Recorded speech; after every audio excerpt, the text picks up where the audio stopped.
Hey, welcome back, guys. I'm Tom Blackman, your Cinch Drummer, and welcome to episode number 3, part 2. That's right, it is part 2 and all. So, welcome back, my fellow drummers or musicians. If your drummer has shared this with you, give them a pat on the back. They saved your ass. That's right, they saved your ass. That nice tootsie ass. I'm sorry. I apologize. I can't help myself. But anyway, let us get with this episode. So, as a recap, I mentioned about like the 3 different type of musicians. The ones that practice, don't practice, and the ones that do both of those things. And I encourage both if you're my students. So there's that. There's all these different levels. Like level 1 was playing all the beats on downbeats. Yeah, then you got playing the mute beats, prolonged mute beats. Then you got displacement, and then you got this polyrhythm metronome practice. So I do want to mention that people should take a course on this, and I actually took a course on this. It was jazz theory and improv, and I learned a lot of great stuff in there, like just different things to improvise on, like keyboard stuff, but also you could do drum set stuff because the teacher, there's only 2 drummers in the group, and so pretty much most of the people were block people, and so they were like, we got to get the drummer some stuff to do with the rhythm stuff because they have to know how to improvise on the drums. And so he gave us something from Wayne Salzman, the third, I think that's his title, the third, and all that. But he teaches at UT Austin in the jazz department. He's a really great guy too. I met him a couple times. So we used that, but that's pretty much on how to solo and all that. But later in the semester, we actually dealt with this metronome practice, and so it's basically polyrhythm practice. So what we did was, first we did like New Jam Standard, like Autumn Leaves, da da da da da da da da da da da da, and all, and we pretty much did that melody. We knew the melody by heart, and because we were all jazz majors, we should know all this repertoire because we're pretty much like junior or seniors in this class. So we did that, and then we practiced with the metronome on like groupings of 1. So it's like 1, 2, 3, 4, and then we practiced groupings of 2s, and then they would displace that by the quarter notes, and so it's like 1, 2, 3, 4, or 1, 2, 3, 4. So we pretty much did that. Then we got comfortable with that. It's like, okay, we can all play this now. So let's get to something very tricky that y'all have never done before. And so this is kind of like on Benny Grubb's displacement and playing on the ands or the e's or the us of the click. But what we did was we actually did over the bar line clicking. So here's an example of it. Like we had groupings of 3 with all these quarter notes, and it's like 1, 2, 3, 4, 1, 2, 3, 4, 1, 2, 3, 4, and that idea repeats every 3 measures. That's right. So it's possible. I've done it before. I've done this before, and it is a burger. And it takes some time to practice. You really have to think about this type of mentality, this type of practice, and understand the spacing between the notes is really important. And all, you really have to know where you are in the music, and so sometimes you have to count the measures to be able to understand how this over the bar line metronome thing works. So, and that's not the hardest thing. It keeps going. It keeps getting deeper, and you displace that, and it gets into 1, 2, 3, 4, 1, 2, 3, 4, 1, 2, 3, 4, and same thing. It's 3 measures idea, and then you get to another one, displace it by 2 beats, and it's like 1, 2, 3, 4. 2, 3, 4. 1, 2, 3, 4. I have a breath right there. Yeah, that's okay.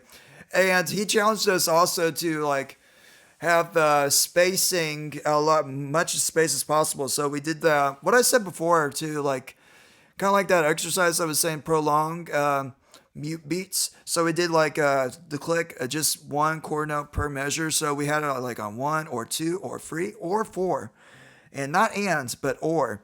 So it's like 1, 2, 3, 4, or 2, 3, 4, or 1, 2, 3, 4, or 1, 2, 3, 4, and all that type of stuff. And we also knew the jazz standard in 3/4 as well. So I played the drums on the jazz standards, and sometimes I did piano too. I kind of felt better on the piano and all that because of the melody. I wasn't that strong enough, but I feel pretty strong about that now.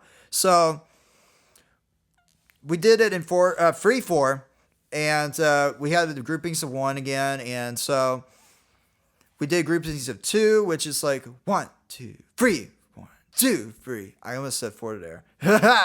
And the good news is it repeats every 2 measures and all that. You don't have to worry about like over the bar line type of stuff, like odd over the bar line ideas. That's what I want to say. Not just over the bar line, but odd over the bar line. So it's common to have things over the bar line for 2 and all that, but what's irregular is like over the bar line of 3 measures. And that's like really deep stuff right there. To have 3 over the bar line stuff where it's like, where was the original down beats and all that? It's like you can find a downbeat anywhere, but it's like the form of the song, like you play 3 measures and you're on 4, and then it's like, oh wait, where was the actual down beat and all that? Where does the new idea start? And so that's the thing to keep in mind with this, is really make sure that you are precise on this. And same thing as the other ones, we did displacements by 1 beat and then 2 beats. So it's like 1, 2, 3, 1, 2, 3. And then displacement of the second 2 beats is 3, 2, 1, 2, 3, and all that type of stuff. I apologize if my dogs are barking in the background. They can't help themselves.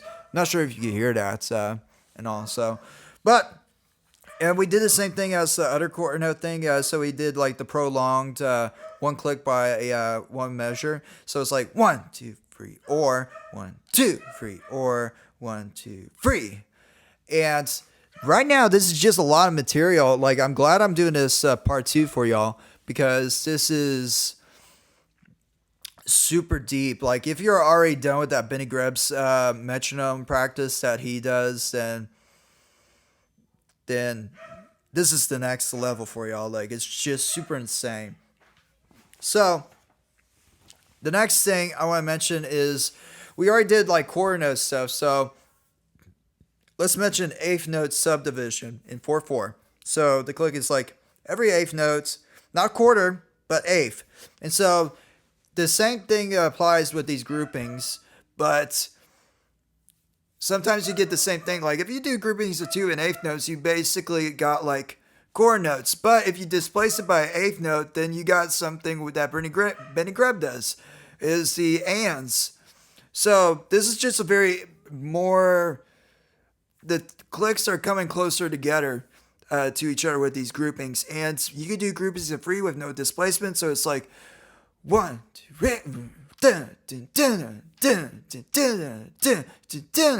and all that. So that sounds like 1. You have the things on 1, you have the and of 2, then you have 4, then you have the and of 1, then you got 3, then you got the and of 4, then you got the 2, and then you got the and of 3.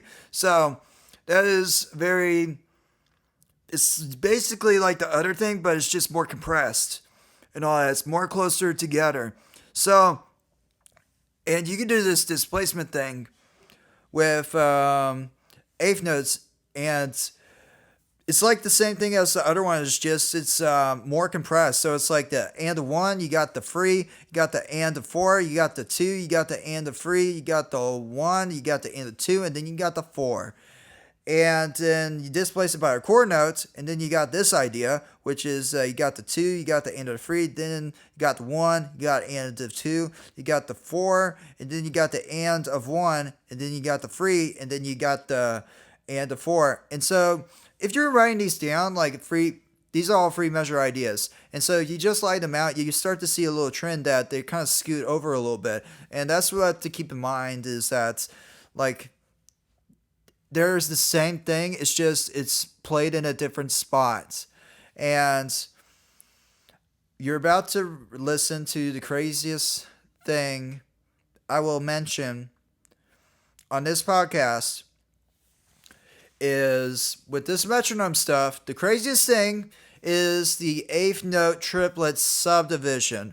So this is the most craziest thing you could do with this, especially this part two thing. Like, it's just super crazy. It's eighth note triplet subdivision in 4/4.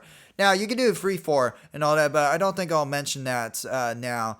But this stuff, I'm going to get in a little detail about this and why some of these are a little hard. So first of all, you got the eighth note triplets. It's like one triplet, two triplet, three triplet, four triplet, and you got that as the click. And this is really good for like a jazz. If you're playing some jazz stuff in triplet field, then this is really great. But if you're doing a jazz standard, then make sure you do triplet field with the jazz standard. You could try to do it straight and all that. That's a good exercise too. Actually, we did that. We played it straight and then we played it swung with these triplet ideas. Both in the same way, because that's how saxophonists do it, and drummers do it too, because we have no one else to reference is other instruments. Like drummers could sound like trumpet players, guitar players, or they could sound like a saxophone player, and it's possible.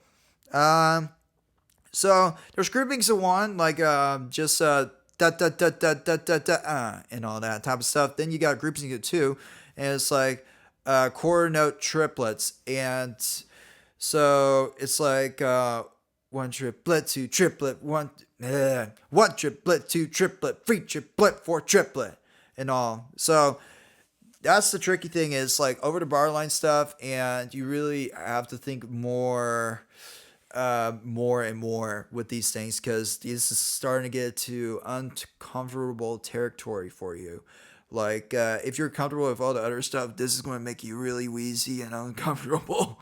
So, and same thing, groupings of two, and you displace it by one. And if you displace it by another, then really it's the same thing as the quarter note triplets. So,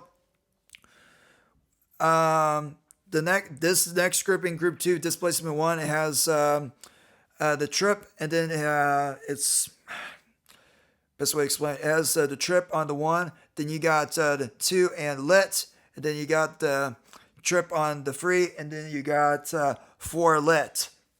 So it has that idea, it's repeating that idea. And good news is this stuff is only one measure long. Like all these eighth note triplets subdivision and 4/4 ideas, they are just in triplet form in the eighth note triplet. So you don't have anything to worry about over the bar line stuff. You just have to worry about your exercise you're practicing on, the melody, whatever you're using this concept to practice on, this application. And I'm saying a lot of applications you could do to help your time. And this one's going to really help your time. So you have the grouping free, and this is displacement of one. So you have these groupings of free. So if you just had no displacement on these groupings of free, you'd basically just have quarter notes. But you have to displace it, otherwise you're playing quarter notes. So you're displacing, for the group of free, you're displacing by one eighth note triplet.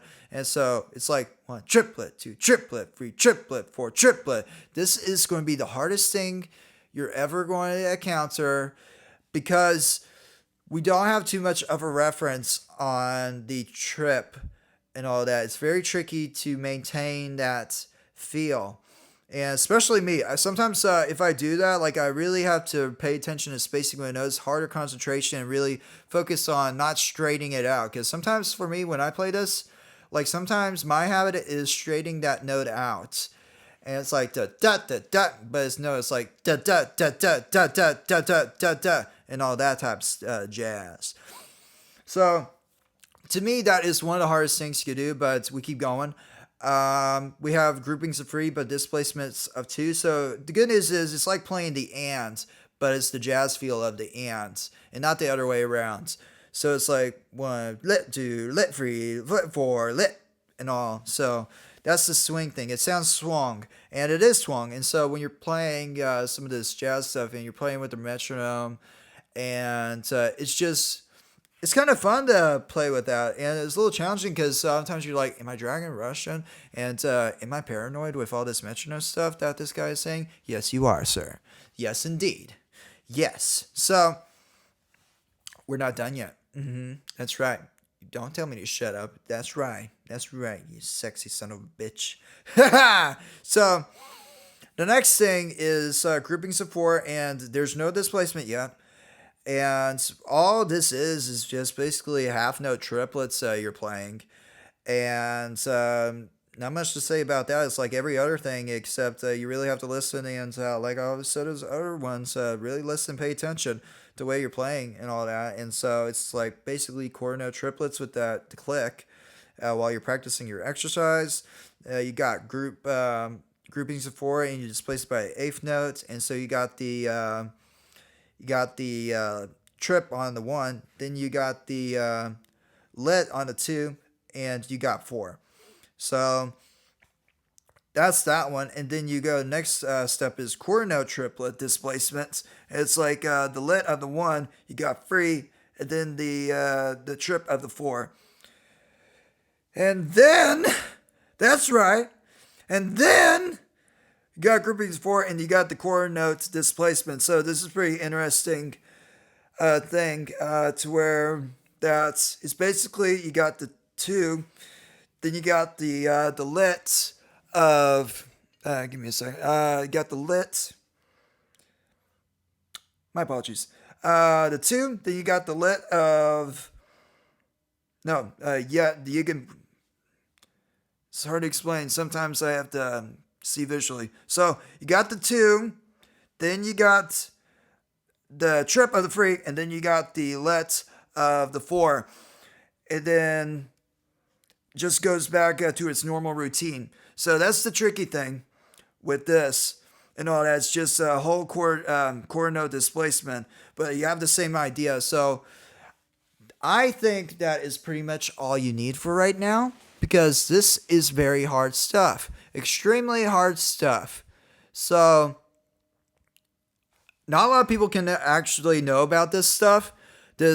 All these applications, all these ideas with the metronome and clicking, and not a lot of people. A lot of people are discouraged about this. Like, I don't think a lot of people are going to get to this end of the podcast and be able to practice all this stuff. So it's really good to write all these down and be able to practice all these ideas. Depending on what exercise you do, these are all good metronome exercises to experience, because it is really, really essential to know this. And this is coming from the essential drummer, guys. Like, if the essential drummer says it, then it is essential to know it.